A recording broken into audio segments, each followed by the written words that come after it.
Hello, and welcome to Tween Talk Live. Today we are going to be talking about 3 surprising techniques for curbing backtalk. So if there is any backtalk happening at your house, you'll want to stick around because by the end we will know 3 more techniques that can help curb backtalk and nurture that relationship with your tween.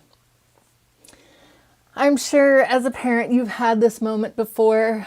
I have some moments clear in my head where I said something and it felt like my tween was beaking off at me, back talking, and I thought, oh, I'd just like press this big red button. You know the button I'm talking about, right? And you can feel yourself getting a little upset, feeling disrespected, and you're just about to say something you're going to regret. That's not going to nurture that relationship. In the heat of that moment, you just cannot tolerate any more backtalk. You know it's your job to foster this healthy relationship. You want that relationship. Sometimes it's just the straw that breaks the camel's back. One more backtalk and you lose it. If you know what I'm talking about, it's okay. It happens. But there are some techniques that you can use that just require a little bit of awareness and one step different before you engage in conflict.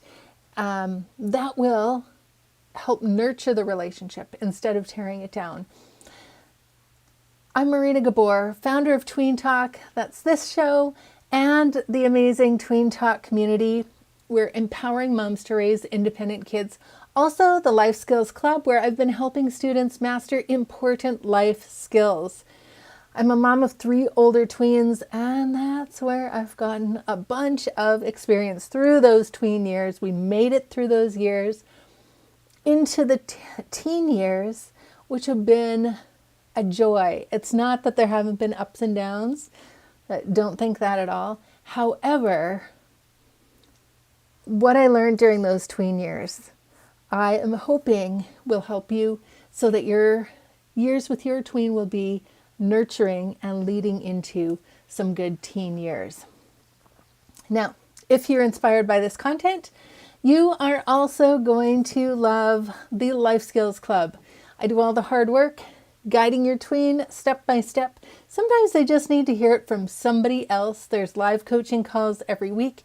And then I send moms an email, detailed email. Here's what your tween learned. Here's how you can support them at home.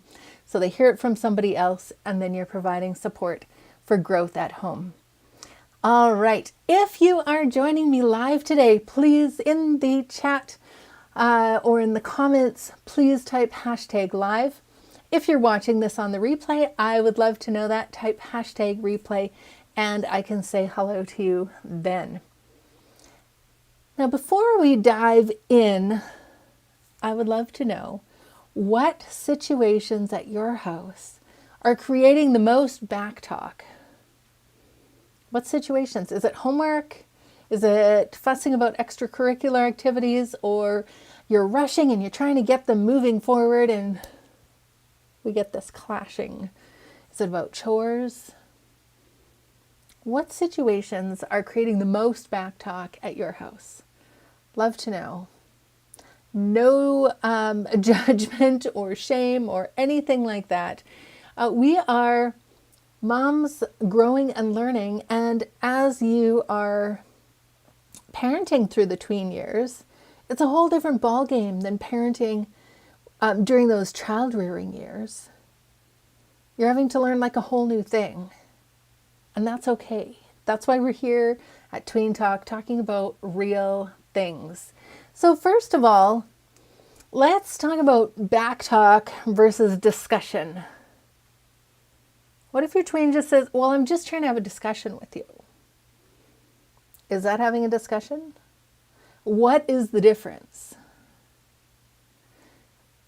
So as I was looking back and reflecting and thinking about how I handled some things during the tween years and what was successful and what was not successful, and then it really led me down to categorizing back talk versus discussion.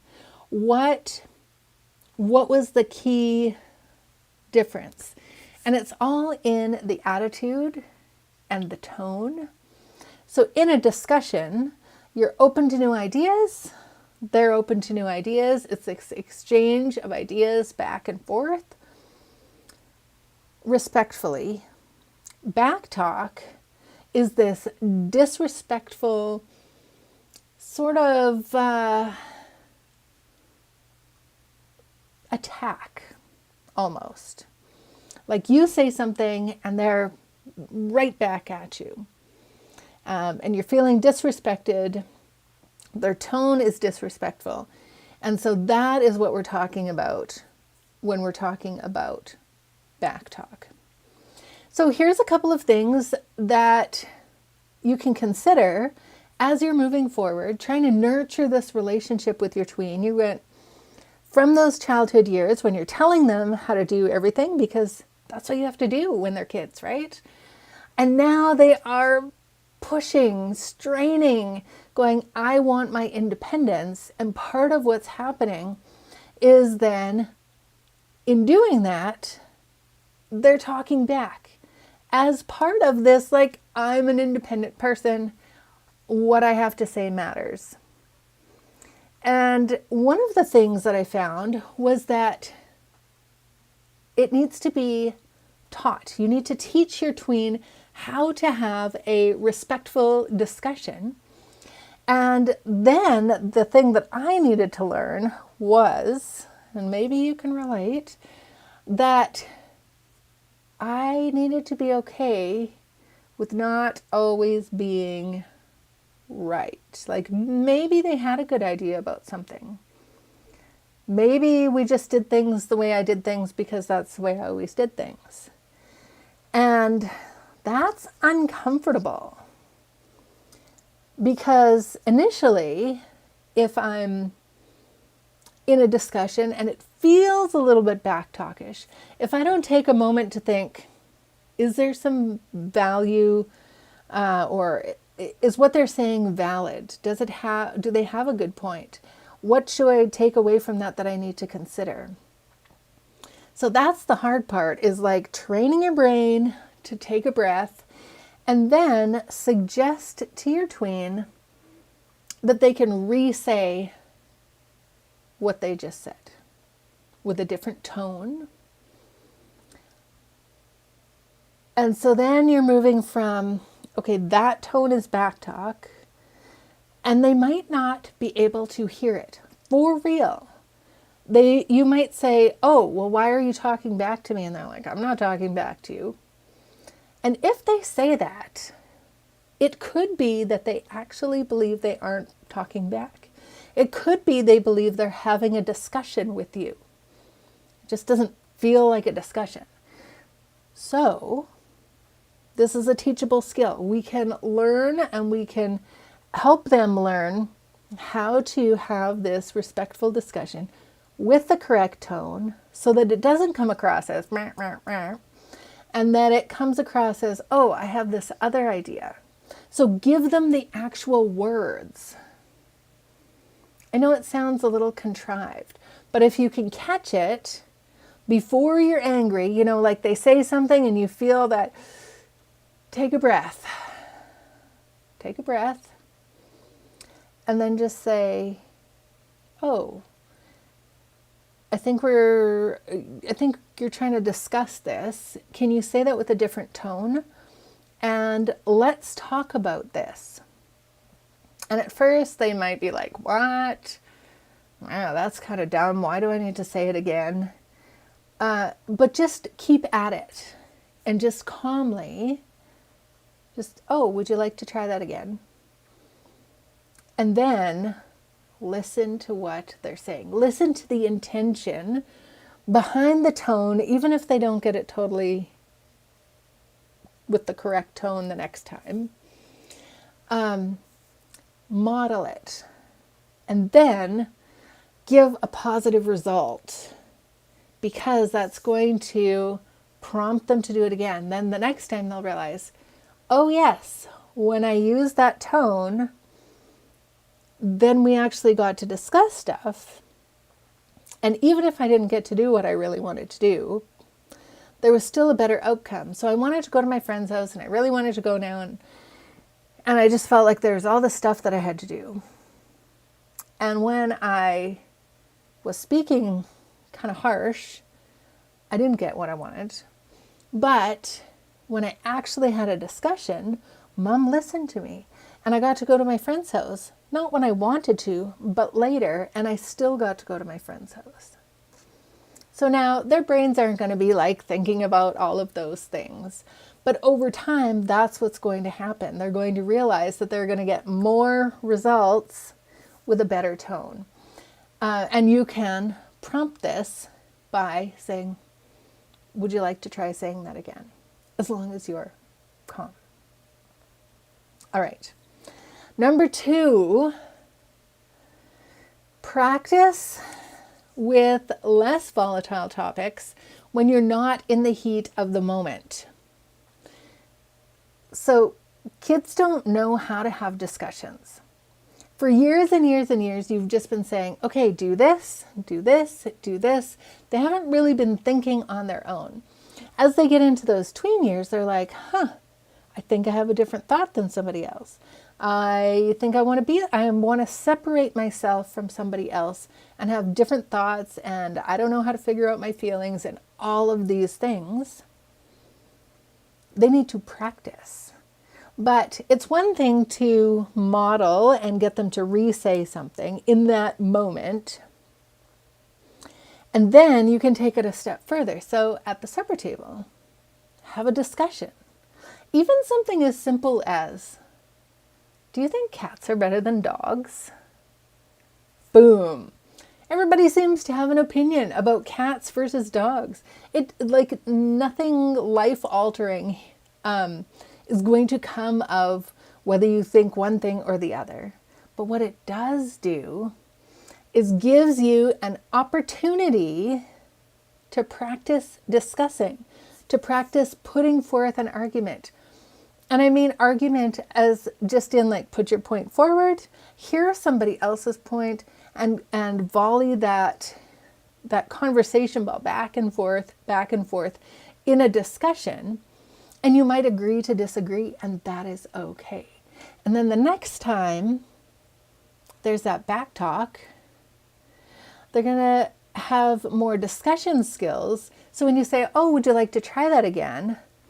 So maybe try saying it like this. And then you can start going into this discussion model. You're still the parent. You still have the ultimate say, but you're listening, and that's nurturing the relationship. And that is what is going to get you through these teen years, nurturing that relationship. Lots of people say, oh, my tween doesn't talk to me anymore. They don't want to do anything with me. All of these things, we need to nurture that relationship. We need to nurture that conversation back and forth, even if we don't agree.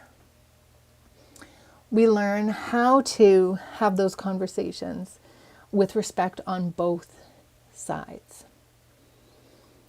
The third surprising technique is give them a hug. And you think, oh my goodness, my kid just back-talked me and gave me serious attitude, and now you're telling me to give them a hug? Yes. Yes, I'm saying give them a hug.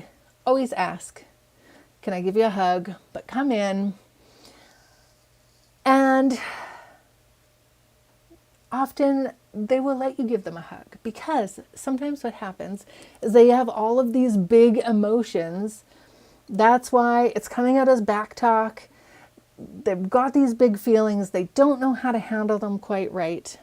And instead of yelling back at them and engaging in that way, if you take a moment before you lose your cool, even though they pressed your big red big red button and you're like, okay, I'm going to calm down. And then let's have a hug. It's this co-regulation. It immediately calms the situation down, it stops it from escalating. And sometimes that's all you need. You just need this hug to prepare yourselves for having a logical conversation around whatever it is that they wanted. It doesn't mean that you don't have that conversation. It means that it's not going to escalate into yelling. Then you'll actually be able to have a reasonable conversation and nurture that relationship instead of ending up in conflict again. Virginia Satter, she's a therapist, and she says we need 4 hugs a day for survival, 8 for maintenance, 12 for growth. Now, how are we going to get those hugs in? And this is one way, just helping things stay calm. So we've got these 3 techniques. We can re-say, we can model discussions, and we can offer hugs, all to curb this back talk and the escalation that would happen normally after that. Now, I promised I'd let you know how your tween and you can work with me. So if this resonated with you, I would like to invite you to join the Life Skills Club. Every week, tweens have a coaching call. This week, we're actually doing a writer's workshop, which helps tweens with organization, communication, critical thinking skills. But every week, there is a micro skill that I am teaching the tweens. Then I'm sending emails home to mom saying, hey, this is how you can support your tween in them taking this next baby step forwards. And it's fun. They're with their peers, they're connecting that way, and we're having some fun together. So if that sounds interesting to you, you can go to lifeskills.club. Love to see you there. If you have questions, please feel free to pop them in the chat. Thank you for joining me for Tween Talk today, and I will see you next time.